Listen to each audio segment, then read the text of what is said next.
Good morning, Sam. Good evening, Mallory. And welcome back to Nobody Leaves, a podcast where we talk about all sorts of media and whatever we feel like, whatever we're interested in, and we're not allowed to get out of here. We have to talk about it. And this week, I have pitched a short film by YouTuber Anna Akana, who I have been a fan of for quite a long time, called Noah's Ark. So it's a little bit shorter than what we normally talk about. Sometimes we're watching like 12 to 24 episode series on this podcast. But today we've just got 7 minutes to discuss. But I'm very excited to discuss them with you. How are you feeling about Noah's Ark, Sam? We're going to break this YouTube short film down scene by scene, second by second. All right, so second 1, black. Second 2, black screen again. Second 3, now this is a bold choice, a third black screen. Now this goes on for another 17 seconds before you get the title card, Noah's Ark. I actually don't even remember if that's how the short starts, but that would be one way to maybe extend the premise of our show a little bit, but I don't think we're going to do that. No, we're going to have interesting, thought-provoking discussions that have been provoked by a piece of media. That's what we're gonna do because we're very smart and intelligent. We're not gonna nitpick. There was an inconsistency where the butter was too cold or too hot or something. You know what I mean? I saw That's a comment that was about. like she threw the dish towel on the open stovetop. Like their house is gonna burn down. There's no way they can be in a relationship for 2 more years. Mallory, provocation's a good term to start on here. Did you choose this because you wanted to discuss religion, or because you wanted to discuss failed communication, failed relationships, what have you? Like, is this a men suck, or is this Mallory has a deep-seated problem with religion in general? Like, where are we at? Where's your headspace at? I am definitely leaning more to the religion thing. I think that, like, I'm glad you brought up that dichotomy because it's definitely a video that's like talking about both of these topics, and I feel like a lot of the comments and I scrolled with them again, and I feel like there are a few more. What I feel like I saw more of compared to when I first saw the like short film go up is like people talking about like what do you call it, just like I'm a Christian and this is what I thought type of stuff. Right. I feel like I saw less of that when it first went up. I feel like what I saw more of when it first went up was like a lot more discussions of like the relationship dynamics and like getting the ick and all this kind of stuff. And to me that feels like informed by like also like the audience that like Anaconda's probably created, because she does a lot of like relationship content and like dynamics and all that kind of stuff. So like I think if you're clicking on a kind of video, you're kind of like primed to view it through that lens. But to me, I think that there is just, to me it's like less this is not the Nobody Leaves podcast takes down Christianity with facts and logic. Okay, that's what I'm concerned about, because you know, I'm not the most religious person. You're not, as far as I know at all. I get bored with the Ricky Gervais style of like atheism of like, right. Well, wouldn't God have been a good person? Checkmate. Republicans, I guess? If your God is so nice, then why did he make my Tesco's bag rip open? And that's my satire of British people. Why did he nail his son to a piece of wood? Yeah, like that's, I think, kind of exhausting and boring and cringe. And in fact, I'm like, I think our generation and like young people in general, and especially young liberals, which you and I unfortunately are, have swung like so far into like our atheist direction that now I'm like coming around, and I'm like, maybe people who like enjoy organized religion are all right. You know what I mean? I've just spent many weeks with my family who are all very religious, and I don't know, maybe I'm feeling a little scared to be a heathen only a week into January.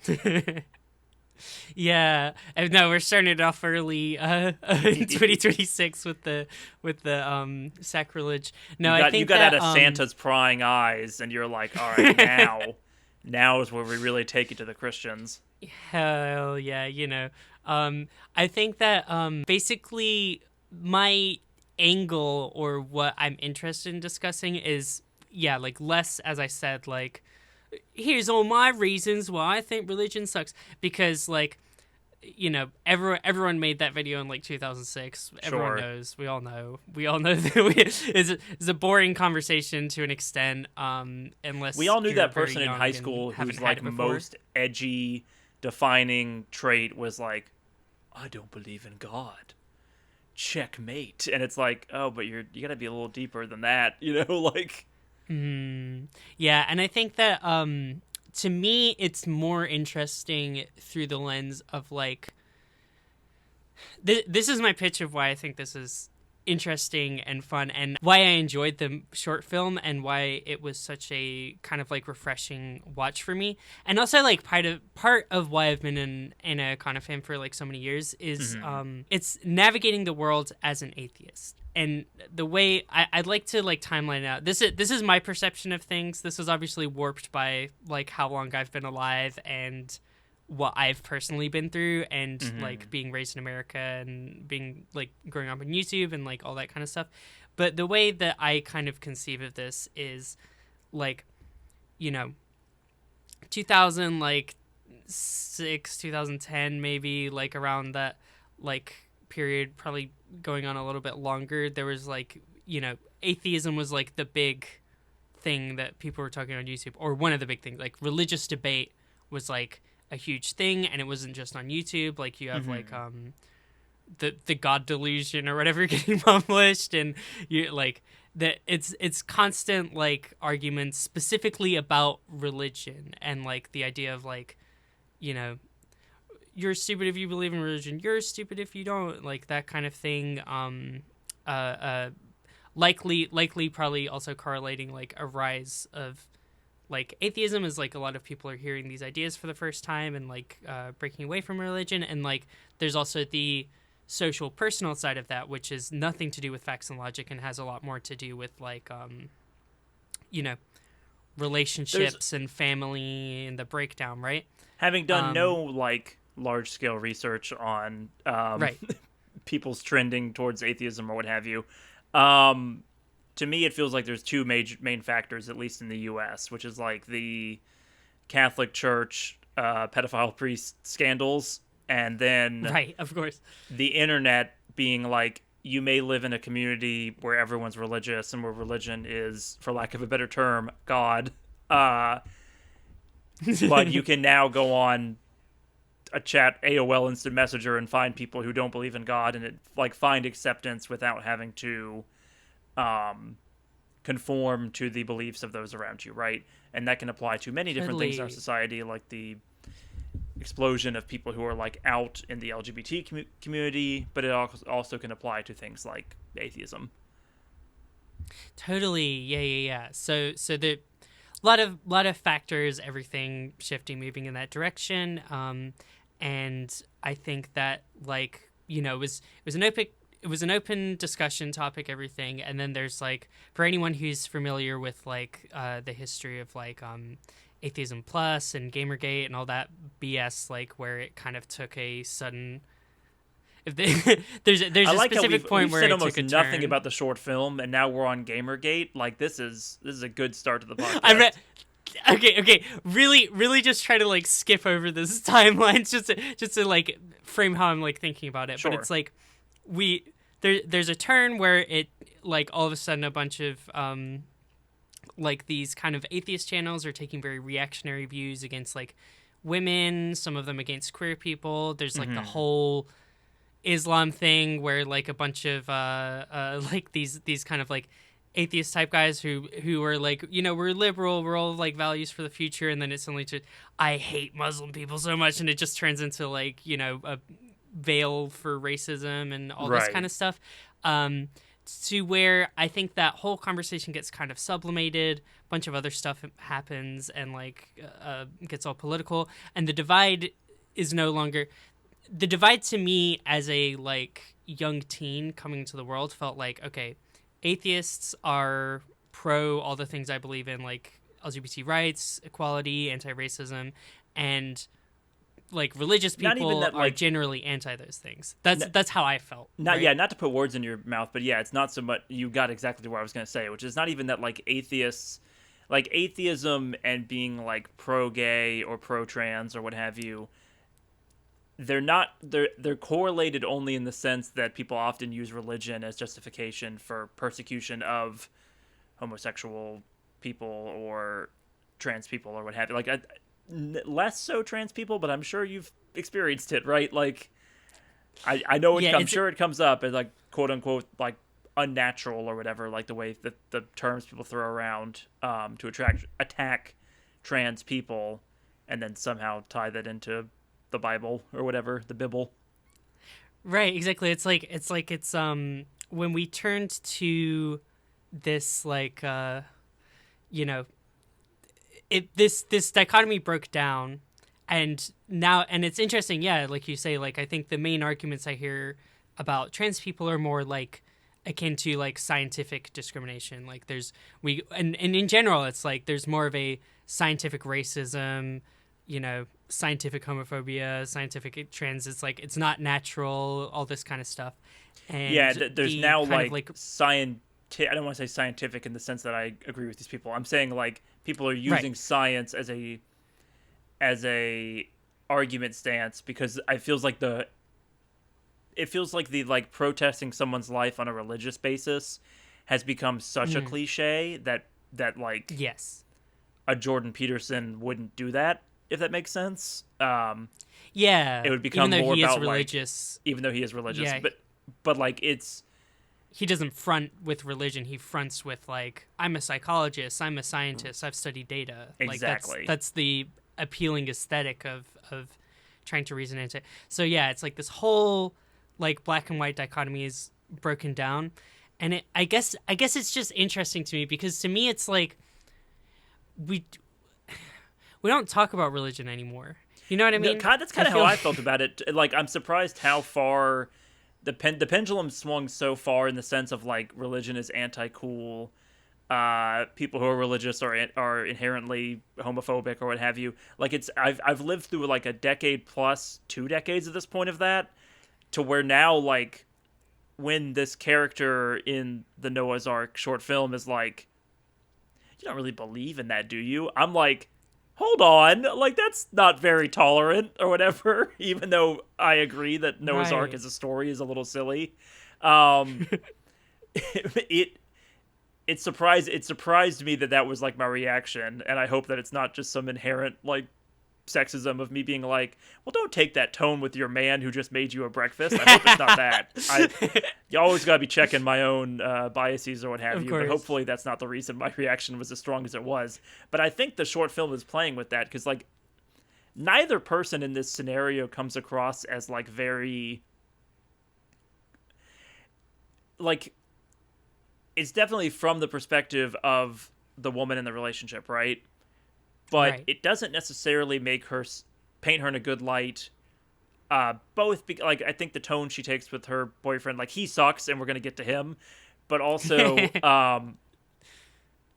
the fact that she stays in this relationship, right? That's like the stinger at the end of the short, right? To explain real quick, because we really dove straight into. We've taken a lot of turns in 10 minutes. We've gone to Jordan the Peterson and Ricky Gervais and Gamergate, and let's just throw in the Westboro Baptist Church while we're at it. Short film, right? Girl gets up, singing a Christmas song with boy's making breakfast. They're kind of bantering about his mother, like, oh, she's blowing up the group chat again. She wants the family to go to some kind of what sounds like a creationists museum, which is a more extreme. It's essentially it's to me that feels like subsect of Christianity that takes the Bible very literally. The kind of Christians who might say that like, oh, dinosaur bones are a hoax, or God placed the dinosaur bones in the ground as like a test. Like that's the kind of vibe I get just from like the little bit we see on the message notification. Boy and girl start talking about like, oh, that's a little silly, but there's a miscommunication. Girl thinks it's silly because girl thinks the Noah's Ark story is silly. Boy thinks it's silly because the mom's trying to make them all go to a museum, and suddenly there's a rift. Take it from there, Mallory. What happens next?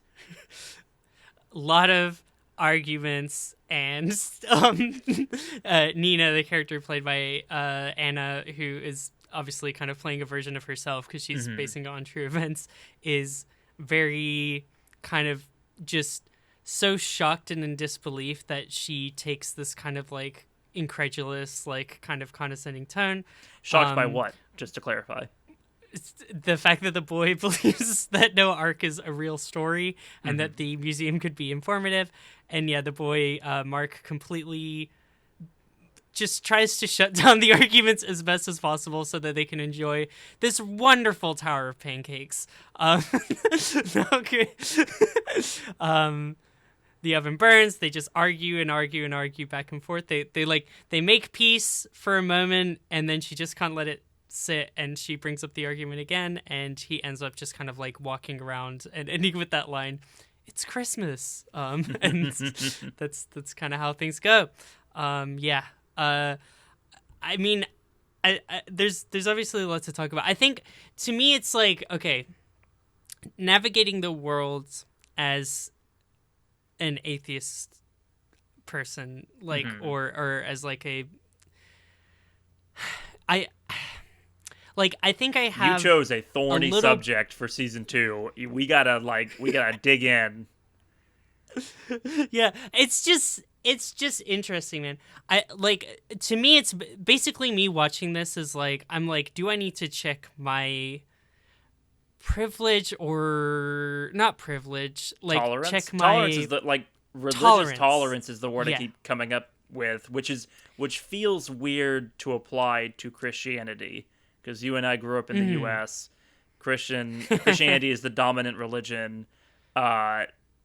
It's like this conversation's happening in the opposite, right? Which is like Christians need to chill out and let Muslim people be, or let gay people be, or what have you, or Jewish people. Like you could apply it to any non-Christian minority, because in America, if you're not Christian, you're in the minority. That being said, in the modern day, in like I'm going on a Tinder date with a girl or a boy and they're religious, I shouldn't blow up the spot and be like, hey, I think that's stupid. He nailed his son to a stick of wood. You know, you don't want to be Ricky Gervais, right? You don't want to be cringe. Right. Yeah, I think there's just like this, but I think it's like you don't want to be demeaning and dismissive and condescending towards someone, and at the same time there is like I don't know, like this is me just using the podcast as therapy. I feel like so scared and defensive sometimes when someone starts saying something like that, because like there's different, like if someone's like, yeah, I think like vibes in the universe or whatever, or like, oh, like you know, if I think that like this is my season or something, or like I'm manifesting this, I think it's like, you know, it's a little woo woo. It's maybe not like to my beliefs, but I have a woo woo story in a minute, but go ahead. Yeah, I'm not necessarily like existentially scared in the same way as when someone says, I think that there was a boat that traveled around the world and carried 2 animals. You know what I mean? Or like, in particular, I was trying to like figure out I was really trying to like search my emotions for this. Like for me, and this was like one of the stories, because like I grew up, I was in like Catholic school, like elementary school and stuff, and all this kind of thing, and there's the story of Jesus distributing like bread and fish to a bunch of people, and they're like, oh, we didn't have enough food, and then he's like, don't worry about it, man, and he just like gets infinite bread and fish and gives everyone food. And something about that, like as a child, I was like, that nah. Look at it. And You I had immediately such said, a clear, miracles, this is nothing. Like, no. clear vision of like the thing, and I was like, there had to have been I pictured like a picnic table, and I was like, he had to have had a bag, and he was like slipping like extra, like, I was just like, I was racked. Like, this was like destroying my thoughts. Kid And, Mallory couldn't like, understand that the point of the story was that it was miraculous. You're like, but it doesn't make sense. it pissed me off. I was God. like, I was like, that couldn't happen. I'm like, and I Right. didn't. The other thing is, like, I didn't talk to anybody about this. He Was such walks an on internal water thing. in the Bible as well, right? Did that never click through at all? Here's the thing, I probably watched like stupid like cartoons and anime where like people are like ninja running across water, and I was like, well, if you move fast enough Put and his get the chopper right in his feet. Yeah, surface tension. yeah. Yeah, so that's what I'm saying. It's not necessarily like a logically consistent thing for me to latch onto that It's kid one brain. specific No, I get story. it. But that's the one. That's Yeah. your atheist awakening or what have you. But it makes me feel so scared for someone to look me in the eyes and say, yeah, no, he just like a magician pulling handkerchiefs out of his sleeve, like he just kept pulling out bread and fish. I'm like, you can't think that's real. That's kind of scary. But like, I don't know, like that emotion is very interesting to me because it's why am I so scared? Why am I so defensive? I mean, there's the newer in your lifetime obvious reason now, right, of your now post transition or what have you, but also, do you have that reaction with someone who's really into astrology or someone who's really into like ghosts or what have you, like something else that is someone has a strong otherworldly conviction, or does it specifically religion or specifically Christianity be the one that like really Right. like brings it out of you? I think that I don't know why I'm taking those were the good like examples. I should turn my chair around and like youth pastor it. I don't know why I'm in that. I'm being very contrarian this episode, but I think it's important to this short film discussion. I also think that I'm like as you said, I'm of the two of us, I'm much more of a like 14-year-old condescending Reddit atheist like Sure. at heart. So it's like it's it's probably better to drill into. But yeah, like I think that I'm glad you brought up those two examples because I think those are two examples that I also feel pretty similarly strong reactions to, like the idea of like, there is literally a ghost in this place or something like that. Like if someone's like, oh, this is a haunted spot, ooh, it's fun to like walk around, like we're just kind of like kidding around. If someone is like literally like telling me like, oh yeah, probably This the house ghost has a moved it bad or something. spirit. Oh my goodness. Yeah.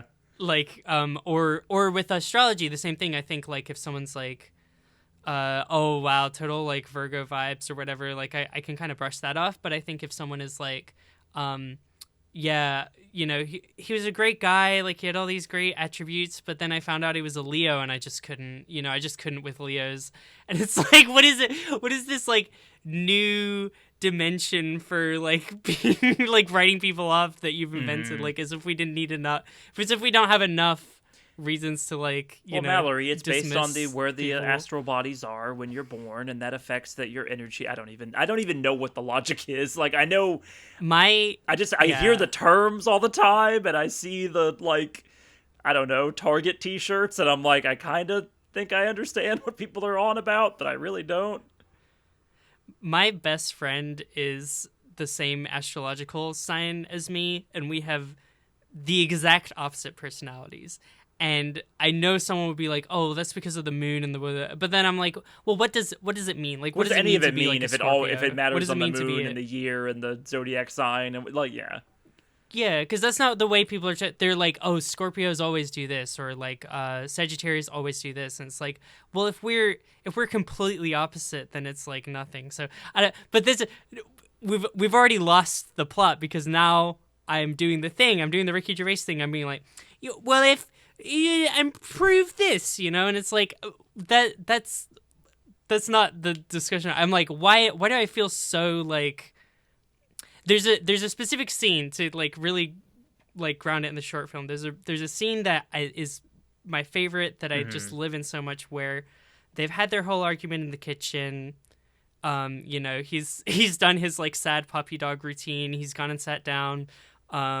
She sits down across from him, and they hold hands and they reconnect, and it starts with this chemistry of them like kissing and being like very natural couple, and then like they hold hands and you get the reconnection of like, okay, this is like kind, cozy couple vibes, like husband energy or whatever she says at the beginning. And then like after they like, they part hands, they get ready to start eating. I felt that so much because it feels like ants crawling on your skin that you're like don't say something, don't say something, don't say something. But it's like you cannot think that there's a big boat that went around the world. You know what I mean? Right. Like I think that's the feeling that is so interesting to me. And it's just like, I don't know, is that in opposition to tolerance? Is that like a healthy like level of like,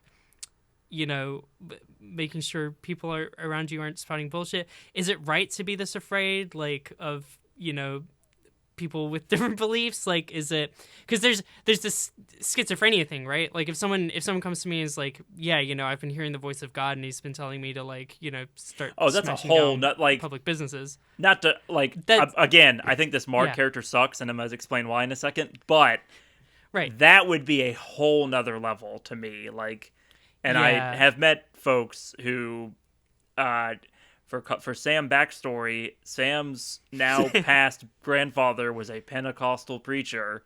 Do you know what the Pentecostals do? They're the snake ones. They're the hold up the snake ones. So, yeah, I've been in some rooms before where I'm like, a lot of smiling and nodding. You get really good at it.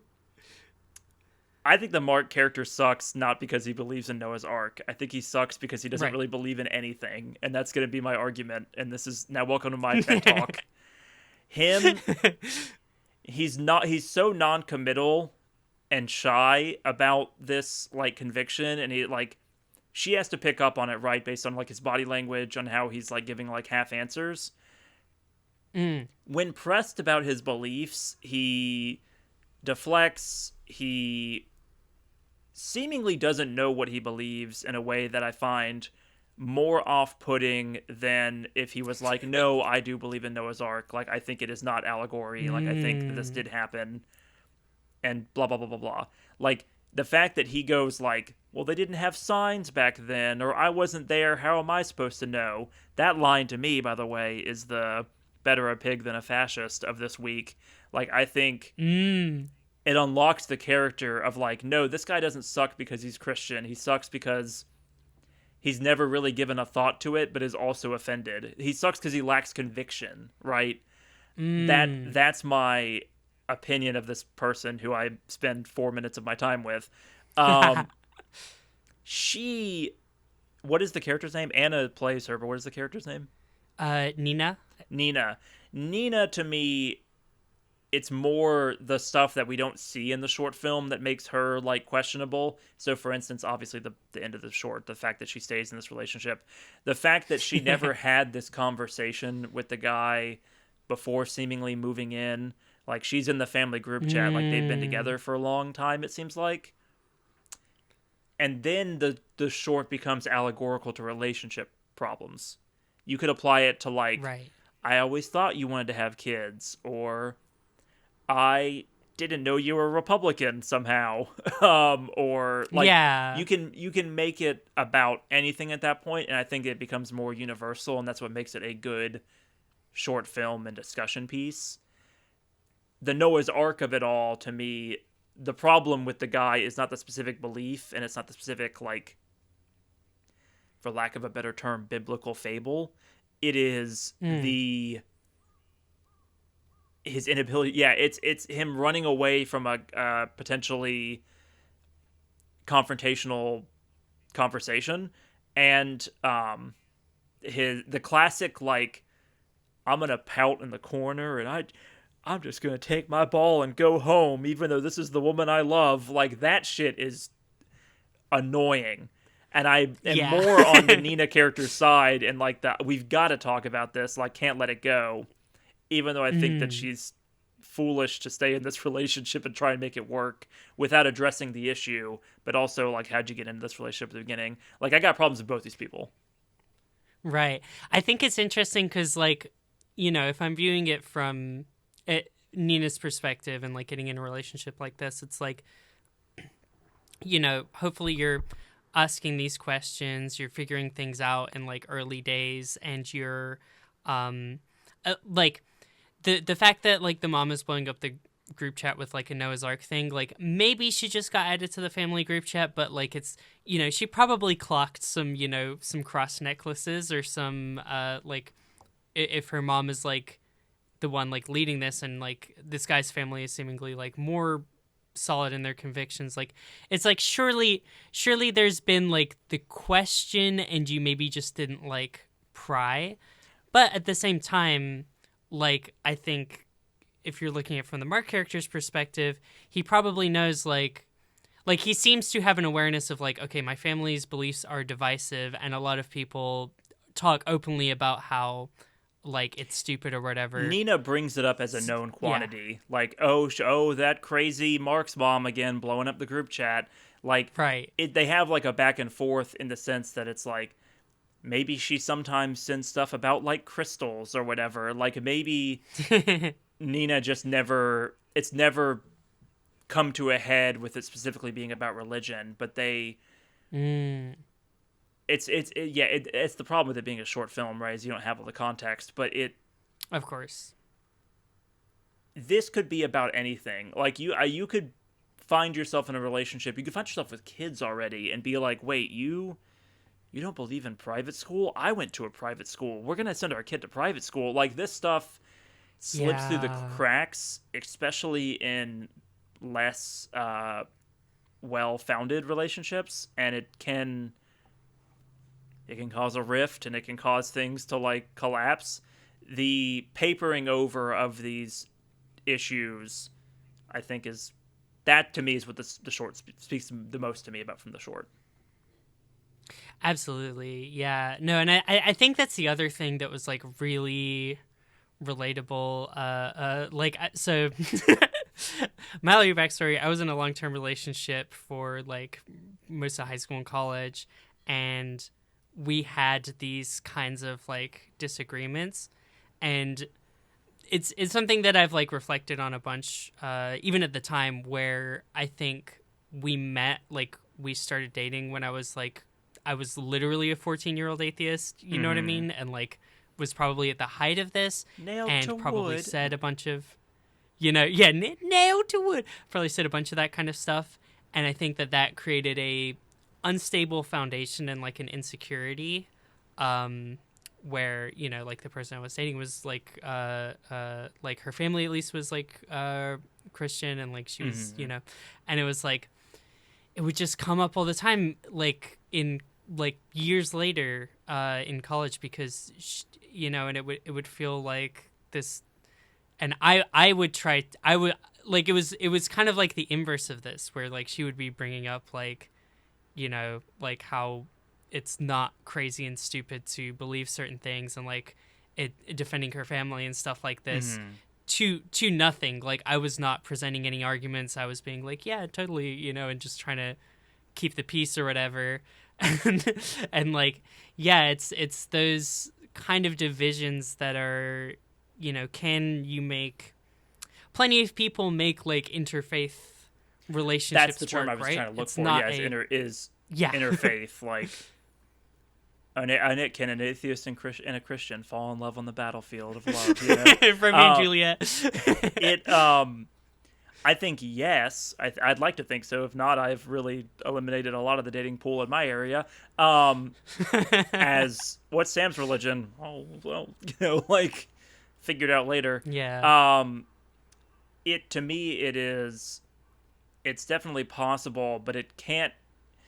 If you try and do the thing of, like, we just don't talk about it, like, there are couples that do that with politics too, right? Where it's like, oh, we just don't talk about politics. It's like, yes, but also your politics inform the choices you make in lifestyle and life and how you treat people and this and that. Like, there are things you have to get on the same base, at least about, like, what the other person can tolerate. For instance, if you're dating I have a friend who dated a very, very religious girl, and he was never going to be religious. But the thing that they never got on the same page about was like she was kind of always dragging him to religious events and essentially trying to convert him. Yeah. And so that Right. relationship in that sense was like destined to fail. Because that was an impasse Yeah. that was never there was never gonna be a resolution to that impasse, to that misunderstanding about like, or the failure of the two people to meet where they are at, right? Yeah, and I think just like this, like with Mark and Mina, it's like it 100% takes two to tango, kind of like, you know, there's obviously there's all sorts of other dynamics that can come up in those kinds of relationships, but it's like both people should recognize like I'm trying to change someone's beliefs, this person's trying to change my beliefs, like that both people should recognize, okay, that's kind of a non-starter, or we kind of need to have a mature conversation about this, or you know, and it's very, very tough. Well, the implication of the to short navigate. is that they have 2 years of continued awkward silences whenever this topic comes up, and then eventually break my up, God, right? yeah. Like it's because It's heavy. It's heavy. Well, it's heavy, but it's also just like, oh, you idiot! Like you gotta recognize this as a problem and not put it to the side, right? You got to confront it head on. And you're never. It'd be really boring if everyone found their partner and their partner was exactly like them, right? Like that's a trap you can't fall Right. into. It's our differences, even in something as important as religion, are what make us like interesting and are what make a loved one interesting, right? But you got to be on the same page of like, you may believe that and I may believe this, and we're okay, or we can come to peace with the fact that we don't share the exact same belief about XYZ, even so, especially something as big as religion. I think when you get to topics like religion and politics, it can definitely get a little harder, because I think that those are two things that like are indicative of the kind of person you are. To me, politics is even bigger. Like I think Totally. I think a Republican and a Democrat have inherently different values, more so than a Christian and a Jewish person, or a Christian and a Muslim, or a Christian and a non-religious person, right? Right. But it depends on the two that are tangoing. Yeah. I think that yeah, like the politics is also because like I have met so many cis women, and I'm just gonna say it, and I'm so sorry, but but I've met so many cis women that love like, oh my God, let's go, oh your top is so cute, let's go shopping, you know, they want to be my fucking bestie, like there's the kind of gay best friend trope, trans best friend trope, like it's, you know, it's so fun and exciting and different, and yeah, like, this is my partner of 10 know, years. He's a cop. His name's Derek, and it just the Blue Lives Matter flag is just, you know, his dad bought him that. He looks at you with this like tense fucking jaw, like he would Yep. fucking blow your brains out if he had the opportunity. Like there's so many like, or like even people who are like, oh, I'm on Tinder and this guy, like he's so cool, except like he's a little white supremacist. And it's like this is impossible. It's impossible that It's you a think trope. that this is an option. There, you know? It's like a trope, and it's probably overblown because we get to see the blow ups on like social media. Of course, but it does happen right. all the time, and I meet these couples and I go like, her, him, like it does. It's just some people can make it work, but I do in the back of my mind question the depth of those kind of relationships. I'm like, is that? Yeah. I don't know. Or I find myself questioning people's convictions, and maybe that's not good, but I am like, I'm like, how, like, are you really about this, or like when push comes to shove, are you just kind of like, you know, do you want to seem aesthetically more tolerant, but you're completely okay with like, you know, this person who has all these like intolerant beliefs, like right. you don't have any real problems, you know. But yeah, it's like the same thing, or it's like if they do have real beliefs, it's like, okay, is this relationship really sustainable or healthy or whatever? But at the same time, it's like you said, like you know, I think of that is healthy. we're coming off of pluribus. Well, you can't be dating we're thinking a person about differences and go like, you don't like cilantro. and you're a Leo, Right. and you're part of the hive mind, I don't know. I don't think it's gonna work. Exactly. Like, if I had to like strike off everyone who thinks like Labubus are ugly from my like, potential You wouldn't have a partners, I podcast think for that one. Yeah.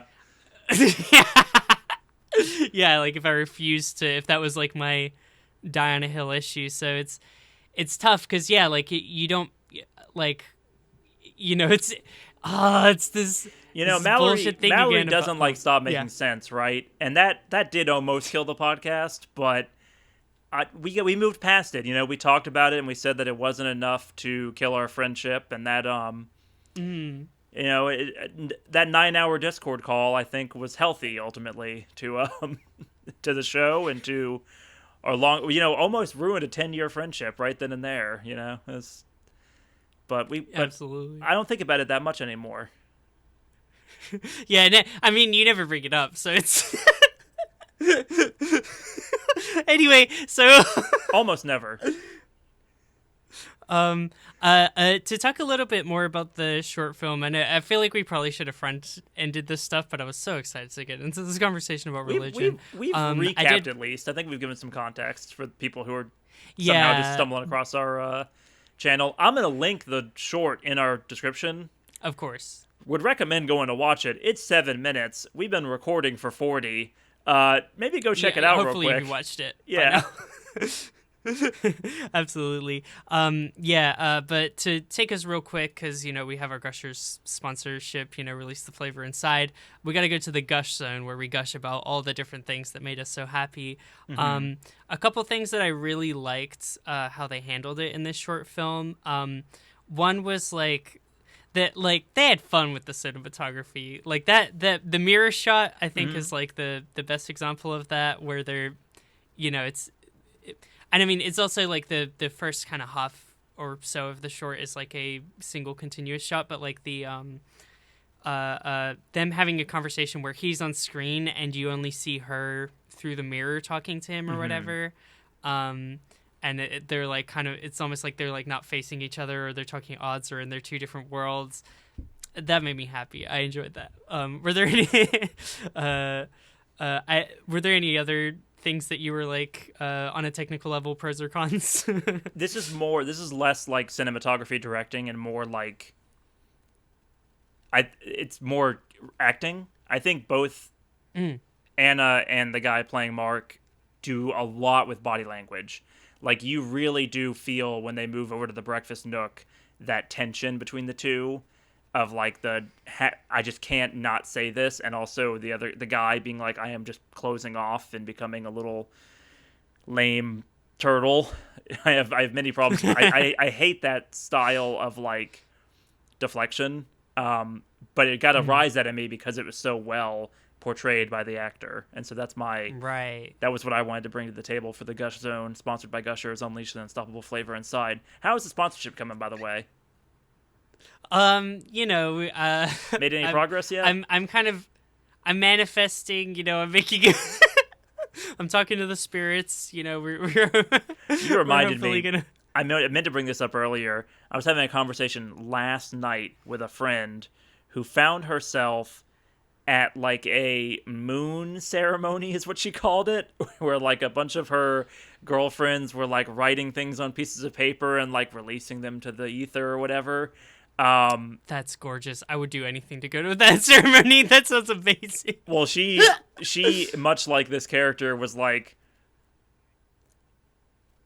do y'all really believe in this? But she's too socially awkward to like yuck anyone's yum in this scenario, so she was trying to not laugh through what sounded like a very extended 40-minute session of, writing down your deepest, darkest secret and ripping it up on a beach somewhere. And I got a huge kick out of it. This is so interesting. She said that one of our mutual friends was like almost moved to tears by this moon ceremony. Oh my god! And I'm just thinking about this other person like stifling a laugh. She also didn't write down like the thing she was letting go. She just like did a scribble to like be polite, and that to me is that's hilarious. That's me. It's sitcom comedy. Like, I love it. That is truly, that's like Larry David being like a 20 something like woman in like the modern day. That's really good. That's me in a church when I was a little kid, and they would say like all right, everyone, time to pray. And literally, this is exactly what would happen every single time. I would put my hands together, I would bow my head, and immediately it would just be like, how much longer? How much longer? What's a normal amount of time? What should I think about? What should I think about? What do I think about? Let me think about something that a normal person would think about praying. Okay, has it been enough time? Am I hearing any motion? Am I hearing any motion around me? Has anyone raised their head? Have you ever, even as a child, like given in and like tried to talk to God or what have you, or just not from the very beginning?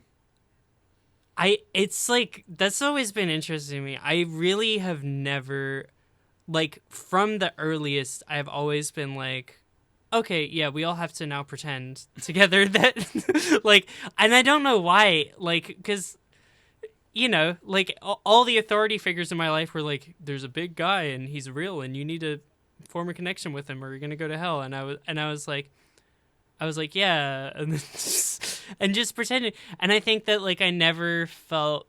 I think I had a couple times of like, I wonder if I'll like feel something, and then all of a sudden like this will be like, but like it was just nothing. Like never connected, and it wasn't until and like it's the same. The like me assuming the miracle is him pulling. Like some sort of magic trick, like that is based in a logic. A fish into 10,000 fish. Get a load of these people. No, yeah. Anyway, continue. That is like this. There's a same underlying base of like understanding of the world of like, oh, these are all stories, because like I would do this with all, and I would like when they're talking about Noah's Ark, I'm like, I guess, I don't know if every animal, because I didn't know about biology. It was like, but I guess maybe they got on a boat. And then like with Jesus, I was like, I remember being like literally 8 or like doing whatever age you do First Holy Communion in Catholic Church, and being like, okay, I believe that Jesus is a real guy, but I don't think that this happened, and like all of this without consciously. And then it wasn't until I was like 13, 14 and I got my first laptop, and the default like home screen was Yahoo News, and I opened it up, and there was like some like headline that was like some politician said, oh, Jesus would say, I don't like whatever it was, like a race or whatever. And I saw that, and in the moment and Mallory automatic was thought radicalized. No, the automatic thought was like, who gives a fuck what Jesus thinks? And then I thought, oh, and then like that's when I realized I was an atheist and started like Googling religious arguments to figure out like to try to like debate myself or whatever. But this is all internal. I never as a kid was like, you believe in God? Or I never argued with any adult. Like it was 100% going on inside my head. So yeah, I don't know why I came up like that. I know a lot more. It's a lot more common of an experience for people raised in religion to like deconvert. But yeah, I have no idea. But it feels like my temperament. It feels like impossible for me to like give myself over to a higher power or any belief in anything. Yeah, that's just my fun backstory. I see. Well, this has taken many a turn. I want to talk about the pancakes. This is my the Blue Curtain Symbolism Award. V2. Okay, excellent. Also V2. What is the pancakes about? I saw a comment that I've not been like it's better than any theory I could come up with, which is like it's a Tower of Babel metaphor, and I'm like, that's pretty good. Yeah, that's fire. To me, it felt archy to me, almost of like this like plate is holding so much, and it's holding more than you could ever like. The cartoonish size of it feels like a miracle almost. Like it's like you could never. You could feed so many people in a crowd with these pancake stacks. It's almost endless. Imagine two people. It's almost like a miracle of pancakes. Imagine 2 people trying to eat those pancakes, man. I'm like, I eat a lot. 1.5 pancakes, I am out, man. They're so sugary. That's a lot of bread. Yeah, I think that to me it feels like very, of biblical proportions and a gift of God, and it's almost like that, because she goes from that, which is like, this is like we're making peace and we're fixing the relationship, to the oven starts burning when she starts bringing up all the religious criticisms, which feel like it's very hellfire. It's very like, and she keeps going while he's like taking like the quiche out of the oven or whatever, and it's like smoke is like filling up the house, and it's like it feels almost like like here are the two options represented physically, like heaven, which is like this miracle, this wealth of pancakes that we're gonna like bow our heads and thank God for, and here's hell, which is like things burning and going wrong. And that's what happens when you start questioning things. Like that's the energy I felt. I'm on the same lines with you. To me, it's like, because it appears, and it's in between both characters in the scene where they're trying to like reconcile and they're trying to like paper over their differences. Yeah. It's the fakest looking prop in the whole short film. And so to me, it's like, oh, this is artificial. Also, this relationship's artificial. Like, that's how I took it to be. Like, they're trying to pretend, like, it's like they're trying to play husband and wife, which they even talk about in the beginning of the short, where she calls him husband material, and they're not married, it seems like. Yeah, no, totally. It's, I think, yeah, that I like the idea that you said about it being artificial, because it does feel, it's almost like temptation of like how things could be. It's very like picture book. It's like what you would draw if you wanted to draw a happy couple, or a like, happy breakfast, right? Yeah. Without necessarily thinking about like, oh, they're gonna eat all those pancakes. You know what I mean? But it feels very deliberate, and yeah, I don't know. It's like I'm also getting like you got to bring up Adam and Eve. Like, I feel like it feels like, Eve eats the apple. She has all the knowledge, and she's like convincing Adam to like also stray away from like perfect Eden. Like that is their Garden of Eden, and things are almost too good to be true. And she's already eaten the apple. She has the knowledge. She's like trying to like pull him away or whatever, and he's trying to fight back. But like, it's also obviously the relationship itself. Like, at that point, the relationship itself is Eden, but obviously the relationship itself is unhealthy, and, like, the punchline stinger being the fact that they stay in it for 2 years. It's like they should leave. It's a good thing to leave. It just seems scary, and there's smoke in the kitchen, Well, so saying that they're together for 2 more years, it implies that, A, they do break up, and so that means that those 2 years were, like, futile. Like, there was no reason to try and string this along if it was going to fail, or it's doomed to fail. Right. Yes. Especially as they're like implied to both be marriage-minded people. Like the fact that she brings that up, it's like, yeah, it continued for 2 years, and then it did eventually fall apart. But like we dragged this out when we should have seen all the signs here. Yeah, no, good, Mallory. Good stuff. I like it. Yeah, it's nice. Go ahead. I don't want to cut you off, but I have some questions for you. Because you really, second episode of doing categories, and boy, this is a tiny little short film. And I think we've hit some of them. They're directed by Takashi Koike. The mirror shot is some cool direction. Absolutely. I think that was Mark directed by Takeshi Koike. That was directed by Takeshi Koike. Mark, definitely diva of the evening, like undeniably. Like what a little sappy bitch. I thought he was so moody and annoying and non-committal. You're so right. And his fucking beautiful hair, man. He has the like 20-something head empty curly haired look. Like I hate this guy. I don't know what it is. Yeah. Pretty boy. His big sweater. What's that performative male meme? Are you familiar with this? Talking about mewing? What are you talking about? Performative male? Tell me about it. I'm not sure. No. Okay. So this is, my brother said this to me. We were on a phone call, and he said, yeah, I'm a performative male because I drink much and listen to Clairo. Oh, it's like the like trying to present yourself as like a good Tinder date, basically. Like it's the guys who, there's a lot of theories online that guys go to coffee shops and read difficult books or read books that appeal to women to like get hit on, basically. Right. Like you show up with like the Colleen Hoover book, and you're sitting there like with your drinking your tea, your matcha tea drink that you don't like. Basically, is the idea. Like trying to be Yeah. to appear like intellectual and sweet, I guess, is the idea.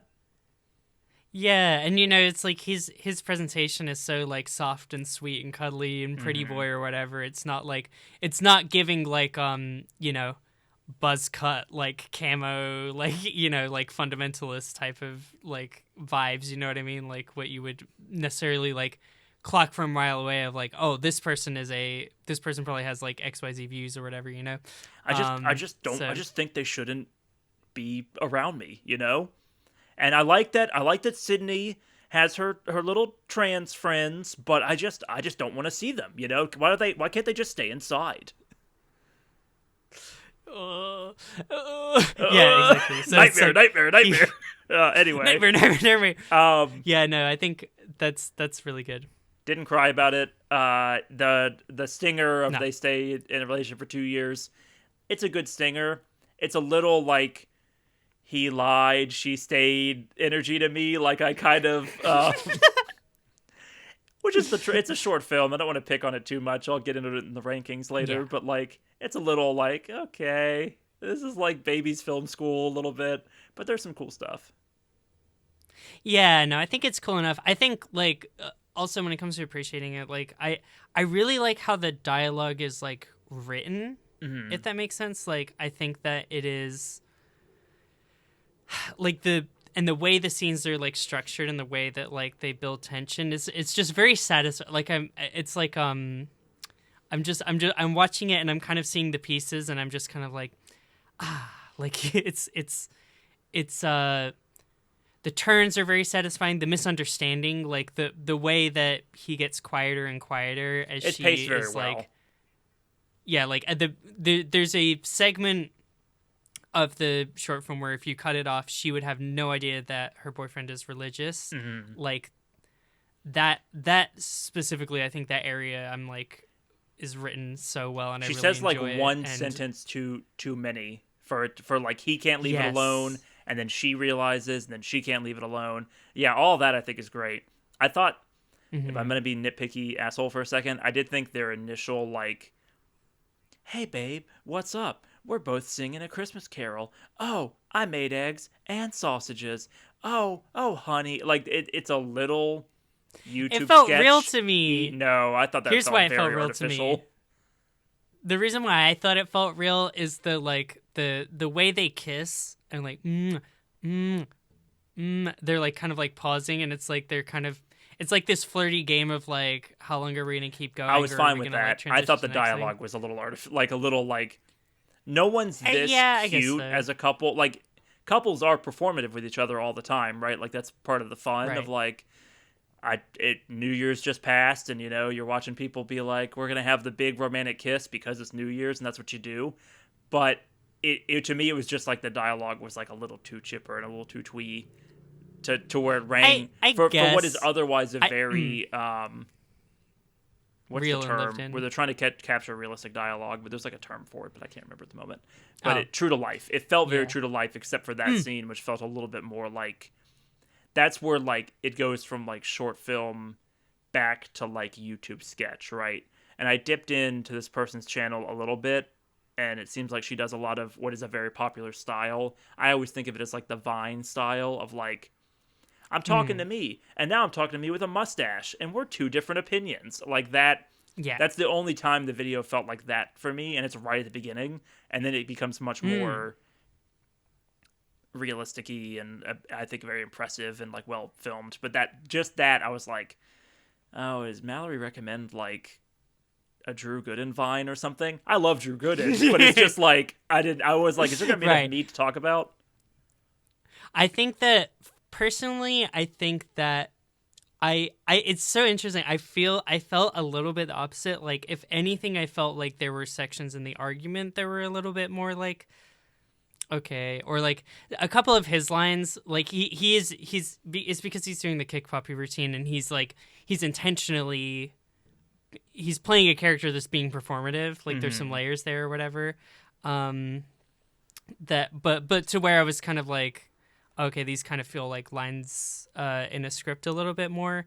I like the script itself. It was just like some of those lines, like his delivery, like I think the like it's Christmas. Like I was just kind of like, okay. Yeah, like, but he's then just the saying sketch it, ends. it doesn't I feel don't like have a to real worry reaction. about it. Yeah, I get what you're saying. Yeah, but I think for me, it is just interesting. Like I just really bought into their even though they're being like it's like picture perfect and like everything's going too well and going too good to be true, and like also to acknowledge it has to for like all the stuff we've been discussing the whole time, like that is an important moment at the start for things to be too good to be true, so that we can then like delve in also the Right. dysfunction. But it's too But true. yeah, I to just be believed it true good. for some reason. You. Whatever reason it is, I just fully was like, yeah, like this is like happy couple and they're so excited and like it's not a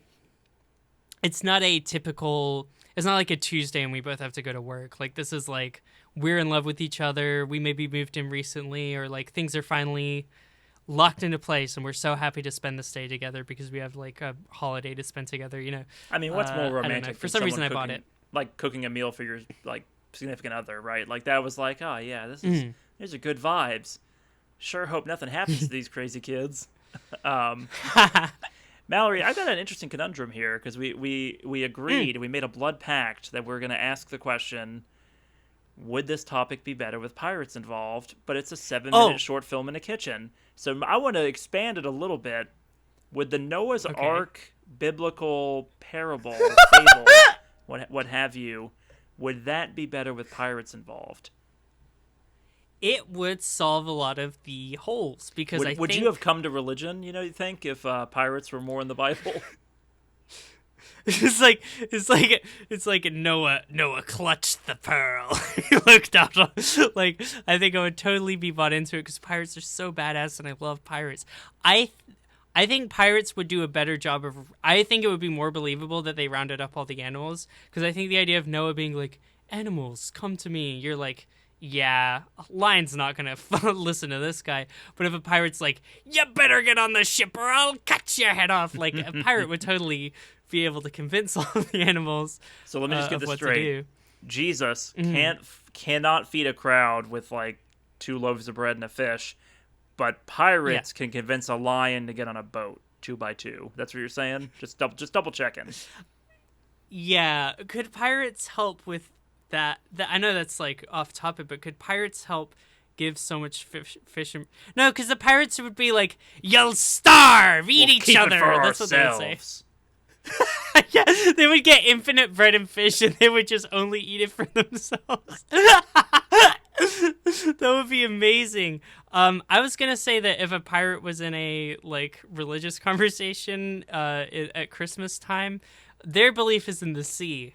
So that there's always there's always in pirate things. There's like the Spanish Catholic pirate, or like the pirate who's like, I believe in the Saint Gerald of the ocean or whatever. Like that.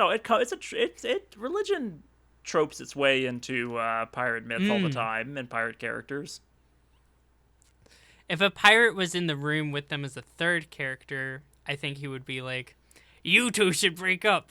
I think if Mark was a pirate, I think that he would not be a coward, as you despise him for being, and I think business. he would be like, how dare you speak foul of me mother's name, That reminds me. That would be awesome. Mark's mother, most inappropriate Fortnite skin. Anyway, let's rank.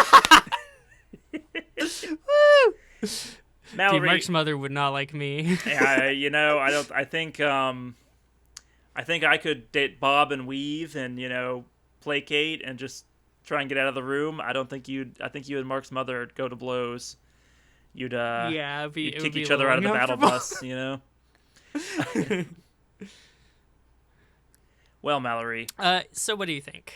I appreciate you thinking outside of the box here. Like, I like that we're starting off with like a YouTube short film. I think that's fun. I think the short film's well made. I think it's competently made.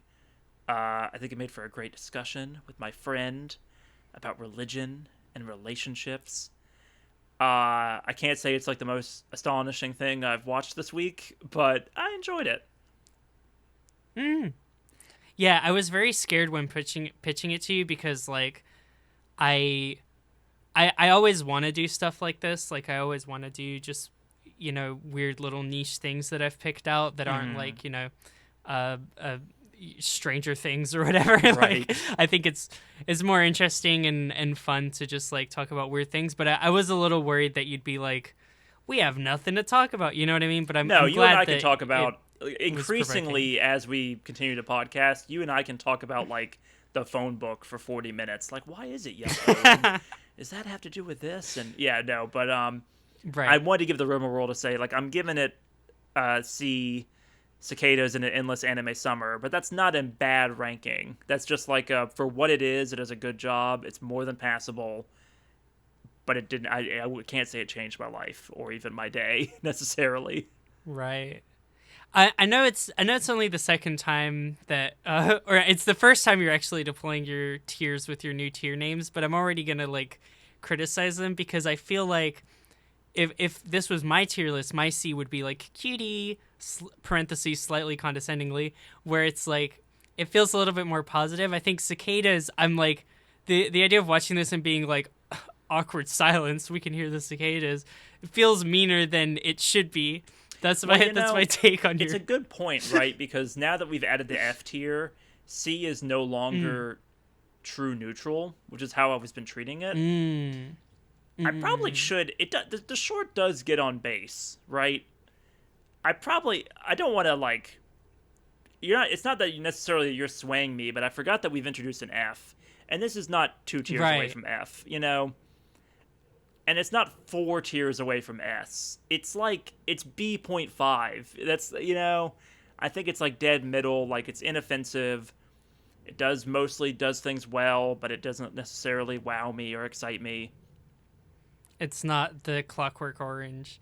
I gotta make this choice. Yeah, it's not a Stanley Kubrick film or whatever, or like Twin Peaks, I guess. But like, I have to make a choice right now. Like, is C baseline or is B baseline? I gotta make that. And it is in the name, so I think I'm going with base. He, in this case, she gets on it.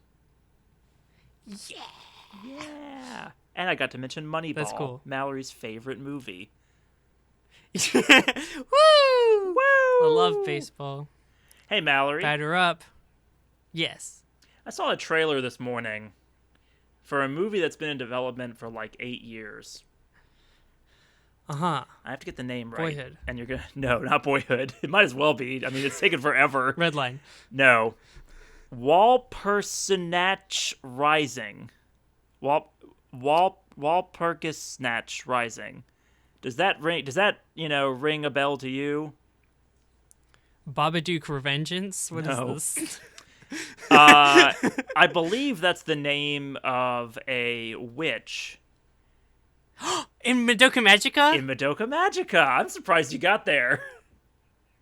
The amount of Googling I've done of Madoka Magica on a semi-regular basis.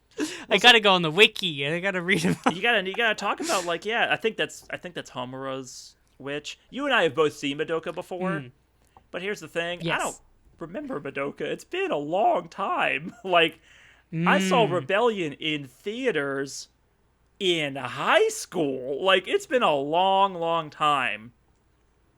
And I want to get back caught up because the 4th movie's coming out in your country in like a month.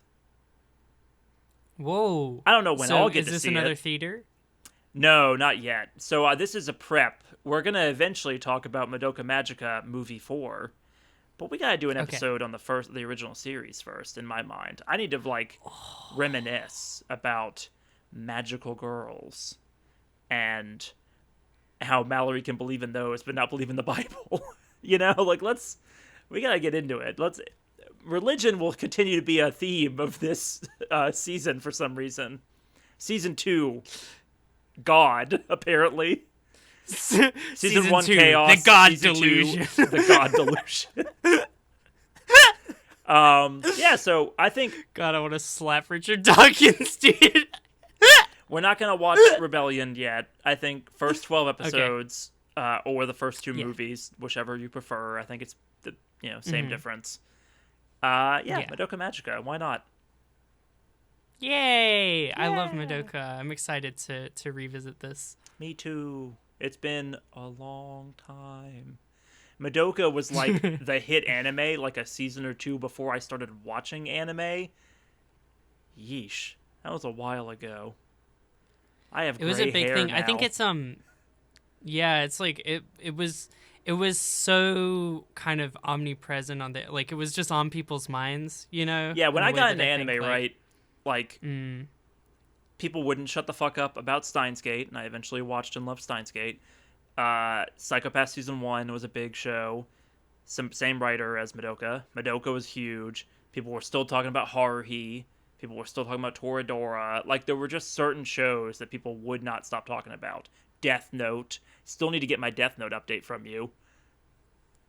I've still only 13 episodes in. I'll watch it, but now I gotta watch Madoka. Of course.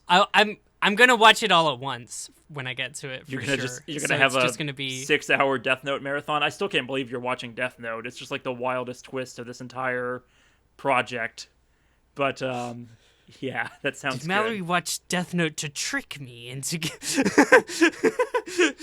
We haven't even talked. What I'm assuming it's gonna be an episode now, but like, the L theme, like the. Dun, dun, dun, dun, dun, dun, dun, dun, dun, dun, dun, dun, like the thinking theme, that's better than the show. Like, that is like the gotta figure some shit out music, and I think of that every time I think of Death Note.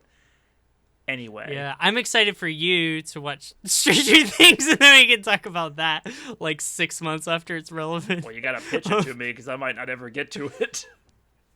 Yeah. Okay, well, until then, let's go make some contracts. I hope you have a wonderful rest of your evening, Sam. Well, Mallory, I hope you have a wonderful morning. I look forward to talking with a cute cat demon thing and having nothing go wrong, Yeah! Have a good one.